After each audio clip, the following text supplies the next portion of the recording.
بسم اللہ الرحمن الرحیم۔ آج ہم قرآن پاک کی سورہ فرقان کی آیت نمبر 63 سے آیت نمبر 77 تک کا ترجمہ اور مختصر تفسیر جو ہے وہ ذکر کریں گے۔ اس حوالے سے پہلی آیت بسم اللہ الرحمن الرحیم وَعِبَادُ الرَّحْمَنِ الَّذِينَ يَمْشُونَ عَلَى الْأَرْضِ هَوْنًا وَإِذَا خَاطَبَهُمُ الْجَاهِلُونَ قَالُوا سَلَامًا۔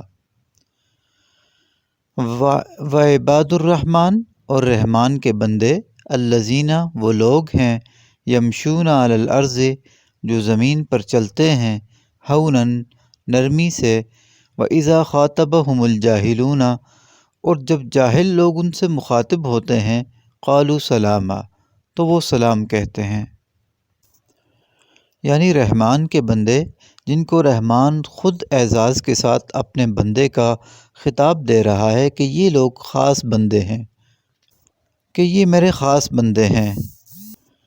اب ان کو خاص بندہ ہونے کے ساتھ ساتھ ان کی پھر کوالٹیز بتائی جا رہی ہیں آگے کہ یہ خاص بندے جو ہیں ان کی کیا کوالٹیز ہیں۔ ان میں سے پہلی کوالٹی اس آیت کے اندر بتائی ہے کہ الذین یمشون علی الارض ہونا، کہ وہ زمین پر نرمی سے چلتے ہیں۔ یعنی زمین پر جب چلتے ہیں وہ تو آہستگی کے ساتھ چلتے ہیں،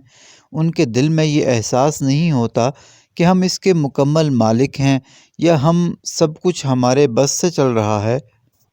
یا ہم سب کچھ کرنے کی طاقت رکھتے ہیں، یعنی کہ ان کے اندر تکبر نہیں ہوتا، تو وہ آہستگی کے ساتھ نرمی سے پروقار طریقے سے چلتے ہیں۔ پہلی کوالٹی یہ ہے۔ پھر دوسری کوالٹی یہ ہے کہ وَإِذَا خَاطَبَهُمُ الْجَاهِلُونَ قَالُوا سَلَامًا،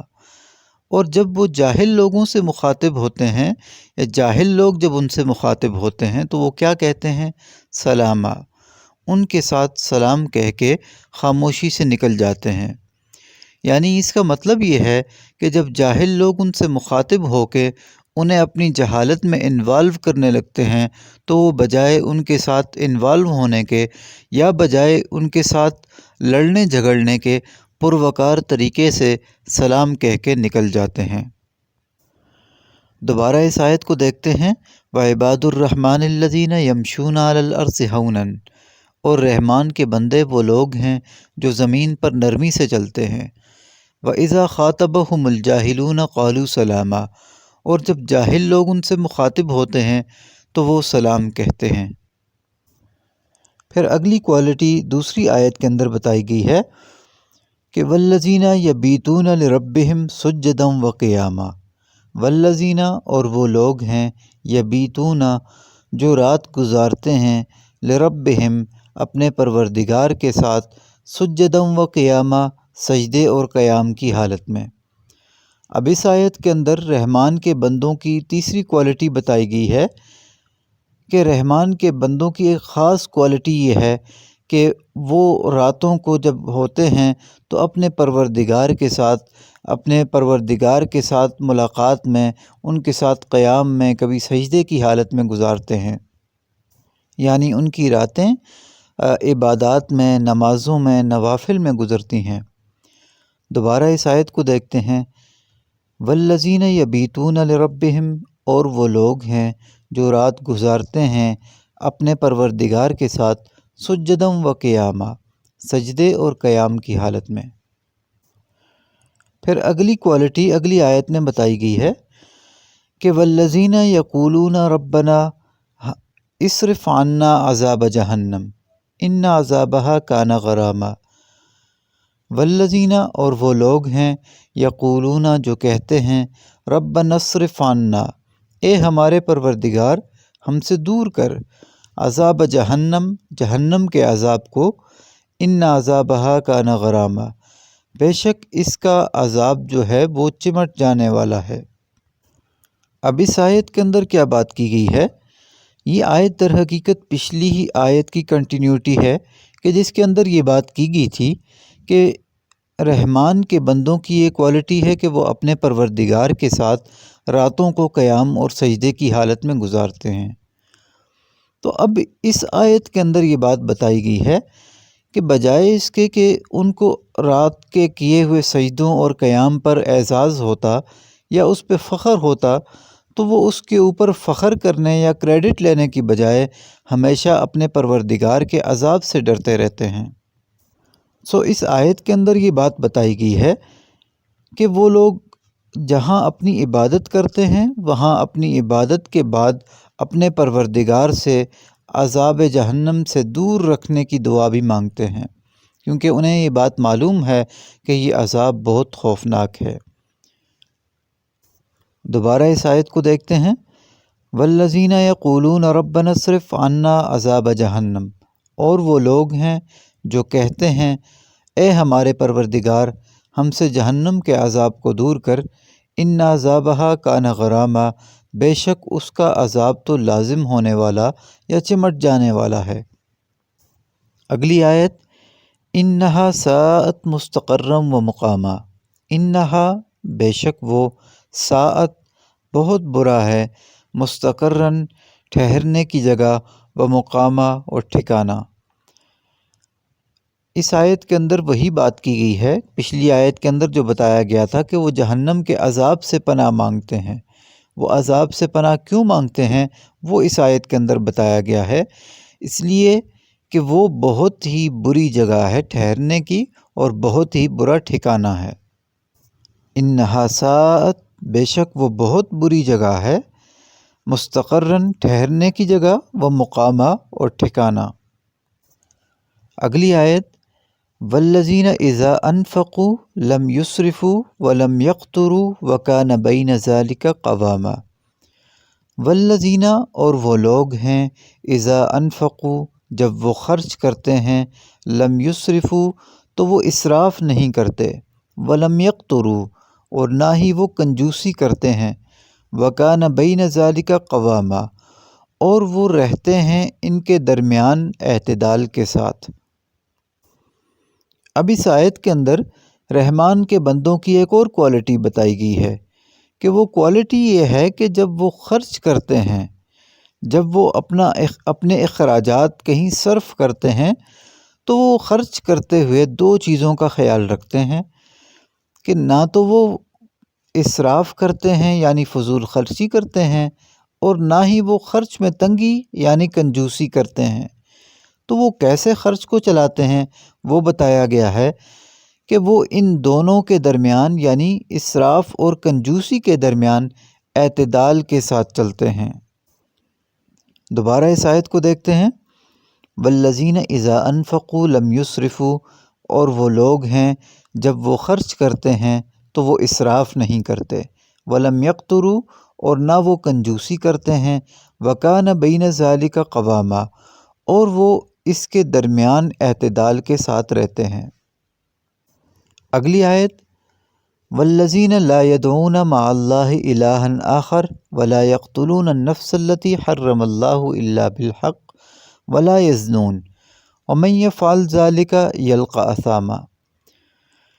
والذین، اور وہ لوگ ہیں، لا يدعون، جو پکارتے نہیں ہیں، مع اللہ، اللہ کے ساتھ، الہا آخر،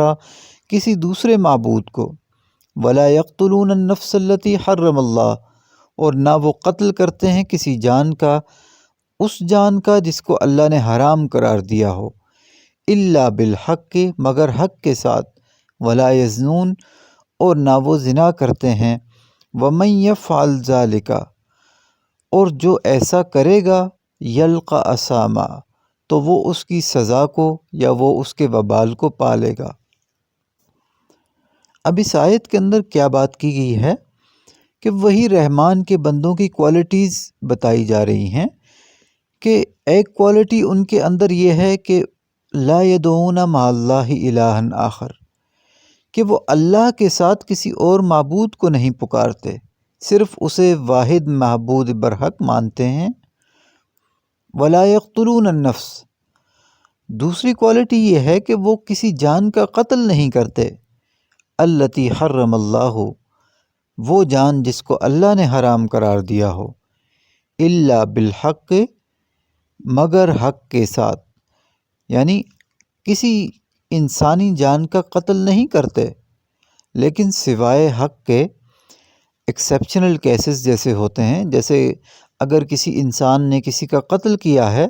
تو اس کے بدلے میں عدالت کسی کو قتل کر سکتی ہے، تو ایسا کرنا حق کے ساتھ کرنا ہے۔ پھر اگلی کوالٹی کیا ہے؟ ولا یزنون، اور وہ زنا نہیں کرتے، یعنی کہ وہ بدکاری نہیں کرتے۔ ومن یفعل ذالک، اور جو کوئی ایسا کرے گا، یلقا اسامہ، وہ اس کے گناہ کو یا وہ اس کے وبال کو یا وہ اس کی سزا کو پالے گا۔ تو اس آیت کے اندر تین بڑی کوالٹیز بتائی گئی ہیں جو رحمان کے بندوں کی ہیں۔ پہلی کہ اللہ کے ساتھ کسی معبود آخر کو شریک نہیں ٹھہراتے، دوسری کسی جان کا قتل نہیں کرتے، تیسری کہ وہ زنا نہیں کرتے۔ دوبارہ اس کی ٹرانسلیشن، والذین لا يدعون مع اللہ الہا آخر، اور وہ لوگ ہیں جو اللہ کے ساتھ کسی دوسرے معبود کو نہیں پکارتے، ولا يقتلون النفس التي حرم اللہ الا بالحق، اور نہ وہ قتل کرتے ہیں کسی جان کا جس کو اللہ نے حرام قرار دیا ہو، الا بالحق، سوائے حق کے، ولا یزنون، اور وہ زنا بھی نہیں کرتے، ومن یفعل ذالک، اور جو کوئی ایسا کرے گا، یلقا اسامہ، تو وہ اس کے وبال کو پالے گا۔ اگلی آیت، یضاعف لہ العذاب یوم القیامۃ ویخلد فیہ مہانا، یضاعف، دگنا کیا جائے گا، ڈبل کیا جائے گا، لہ العذاب، اس کے لیے عذاب کو، یوم القیامت، قیامت کے دن، ویخلد فیہ، اور ہمیشہ رہے گا اس میں وہ، مہانن، ذلیل ہو کر۔ اب اس آیت کے اندر کیا بات کی گئی ہے کہ اس آیت کے اندر پچھلی آیت میں بتائی گئی تین سخت برائیوں کے بارے میں، ان کے انجام کے بارے میں بتایا گیا ہے کہ اللہ کے ساتھ کسی کو شریک ٹھہرانا، دوسری چیز کسی جان کا قتل کرنا، تیسری چیز زنا کرنا۔ ان کے بارے میں بتایا گیا ہے کہ اگر کوئی ایسا کرے گا تو اس کی سزا کیا ہوگی، وہ اس آیت میں بتائی گئی ہے، یضاعف لہ العذاب یوم القیامت۔ پہلی چیز یہ کہ اس کے لیے عذاب کو ڈبل کیا جائے گا، دگنا کیا جائے گا۔ دوسری چیز، ویخلد فیہ مہانا، اور وہ عذاب اس کے لیے ہمیشہ رہے گا، اس میں وہ ذلیل و خوار ہو کر رہے گا۔ اب اتنی سخت سزا ہے تو اللہ تعالیٰ کی طرف سے یہ بتایا گیا ہے کہ اگر کوئی اس سزا سے بچنا چاہتا ہے تو وہ کیا کرے۔ وہ اگلی آیت میں بتایا گیا ہے کہ الا من تاب وآمن وعمل صالحا فاولئک یبدل اللہ سیئاتہم حسنات وکان اللہ غفورا رحیما، کہ الا من تاب، سوائے اس کے جس نے توبہ کی، وآمن، اور ایمان لایا، وعمل عملا صالحا، اور اچھے کام کیے، فاولئک، پس یہ لوگ، یبدل اللہ سیئاتہم حسنات، اللہ ان کے گناہوں کو نیکیوں میں بدل دے گا، وکان اللہ غفور الرحیمہ، اور اللہ تو بخشنے والا مہربان ہے۔ اب اس آیت کے اندر بتایا گیا ہے کہ پچھلی آیت میں جو سخت سزا بتائی گئی تھی، اس سزا سے بچنے کا ایک ہی طریقہ ہے، وہ طریقہ یہ ہے کہ اگر کوئی توبہ کرتا ہے، ایمان لاتا ہے، اچھے کام کرتا ہے، نیک اعمال کرتا ہے، تو اللہ نہ صرف یہ کہ اس کے گناہوں کو معاف کر دے گا، بلکہ اس آیت میں بتایا گیا ہے کہ اللہ اس کے گناہوں کو نیکیوں میں کنورٹ کر دے گا، یعنی جو گناہ اس نے کیے ہیں ان کی بجائے ایک تو وہ مائنس ہو جائیں گے، ان گناہوں کی تعداد میں اس کی نیکیاں جو ہیں وہ پلس میں اس کو ملیں گی۔ یہ صرف کس چیز کے نتیجے میں ہے کہ وہ توبہ کرتا ہے، ایمان لاتا ہے، اچھے اعمال کرتا ہے، اور اللہ بتاتے ہیں کہ وکان اللہ غفور الرحیمہ، اور اللہ بخشنے والا مہربان ہے۔ اس آیت کو دوبارہ دیکھتے ہیں، الا من تاب وآمن وعمل عملا صالحا، سوائے اس کے کہ جس نے توبہ کی، ایمان لایا اور نیک عمل کیے، فاولئک یبدل اللہ سیئاتہم حسنات، بس اللہ بدل دے گا اس کے گناہوں کو نیکیوں میں۔ وَكَانَ اللَّهُ غَفُورًا رَحِيمًا، اور اللہ بخشنے والا مہربان ہے۔ اگلی آیت، وَمَن تَابَ وَعَمِلَ صَالِحًا فَإِنَّهُ يَتُوبُ إِلَى اللَّهِ مَتَابًا۔ وَمَن تَابَ، اور جس نے توبہ کی، وَعَمِلَ صَالِحًا، اور نیک عمل کیے، فَإِنَّهُ يَتُوبُ إِلَى اللَّهِ، پس وہ توبہ کرتا ہے اللہ کی طرف، متاباً، جیسا توبہ کرنے کا حق ہے۔ اب اس آیت کے اندر یہ بات بتائی گئی ہے کہ جو توبہ کو پچھلی آیت کے اندر بتایا گیا تھا کہ توبہ کرنے والے کو یہ بدلہ دیا جائے گا، اب اس توبہ کو ایکسپلین کیا جا رہا ہے کہ توبہ کس چیز کا نام ہے، کہ در حقیقت توبہ رجوع کرنے کا نام ہے، جس کے بارے میں اس آیت کے اندر بتایا گیا ہے کہ فَإِنَّهُ يَتُوبُ إِلَى اللَّهِ مَتَابًا، کہ وہ توبہ اللہ کی طرف ایسے کرتا ہے، یعنی رجوع ایسے کرتا ہے جیسے رجوع کرنے کا حق ہے، تو تبھی اس توبہ کو مکمل توبہ کہا جائے گا۔ اس آیت کو دوبارہ دیکھتے ہیں، وَمَن تَابَ وَعَمِلَ صَالِحًا، اور جس نے توبہ کی اور اچھے عمل کیے، فَإِنَّهُ يَتُوبُ إِلَى اللَّهِ، پس وہ توبہ کرتا ہے اللہ کی طرف، متاباً، جیسے توبہ کا حق ہے۔ اگلی آیت، وَالَّذِينَ لَا يَشْهَدُونَ الزُّورَ وَإِذَا مَرُّوا بِاللَّغْوِ مَرُّوا كِرَامًا۔ وَالَّذِينَ، اور وہ لوگ ہیں، لا يشهدون الزور، جو جھوٹی گواہی نہیں دیتے، وَإِذَا مَرُّوا بِاللَّغْوِ، اور جب وہ بیہودہ چیز کے پاس سے یا بیہودہ کام کے پاس سے گزرتے ہیں، مَرُّوا كِرَامًا، تو وہ باعزت طریقے سے یا پروقار طریقے سے گزر جاتے ہیں۔ اب اس آیت کے اندر کیا بات کی گئی ہے کہ دو چیزیں مزید اس آیت کے اندر، دو کوالٹیز رحمان کے بندوں کی بتائی گئی ہیں۔ پہلی کوالٹی کیا ہے کہ وَالَّذِينَ لَا يَشْهَدُونَ الزُّورَ، کہ وہ جھوٹ پر گواہ نہیں بنتے، یعنی جھوٹی گواہی نہیں دیتے۔ دوسری چیز، وَإِذَا مَرُّوا بِاللَّغْوِ مَرُّوا كِرَامًا، کہ جب بیہودہ کام یا بیہودہ چیز ان کے پاس ہو رہی ہو یا ان کے سامنے کہیں ہو رہی ہو، تو وہ اس میں انوالو ہونے کی بجائے پروقار طریقے سے وہاں سے گزر پڑتے ہیں۔ دوبارہ اس آیت کو دیکھتے ہیں، وَالَّذِينَ لَا يَشْهَدُونَ الزُّورَ، اور وہ لوگ ہیں جو جھوٹ پر گواہ نہیں بنتے، وَإِذَا مَرُّوا بِاللَّغْوِ، اور جب وہ بیہودہ کام کے پاس سے گزرتے ہیں، مَرُّوا كِرَامًا، تو وہ باعزت طریقے سے گزر جاتے ہیں۔ اگلی آیت، وَالَّذِينَ إِذَا ذُكِّرُوا بِآيَاتِ رَبِّهِمْ لَمْ يَخِرُّوا عَلَيْهَا صُمًّا وَعُمْيَانًا۔ وَالَّذِينَ، اور وہ لوگ ہیں، إِذَا ذُكِّرُوا، جب نصیحت کی جاتی ہے ان کو، بِآيَاتِ رَبِّهِمْ، ان کے رب کی آیات سے، لَمْ يَخِرُّوا عَلَيْهَا، تو وہ گر نہیں پڑتے اس پر، صُمًّا وَعُمْيَانًا، بہرے اور اندھے ہو کر۔ اس آیت کے اندر کیا بات کی گئی ہے کہ جب ان کے پروردگار کی آیات کی ان کے سامنے نصیحت کی جاتی ہے، تو وہ بڑے ہوش و حواس کے ساتھ، بڑے اچھے طریقے کے ساتھ اس کو سنتے ہیں، اور سنتے اس لیے ہیں تاکہ اس کے اوپر عمل کر لیا جائے،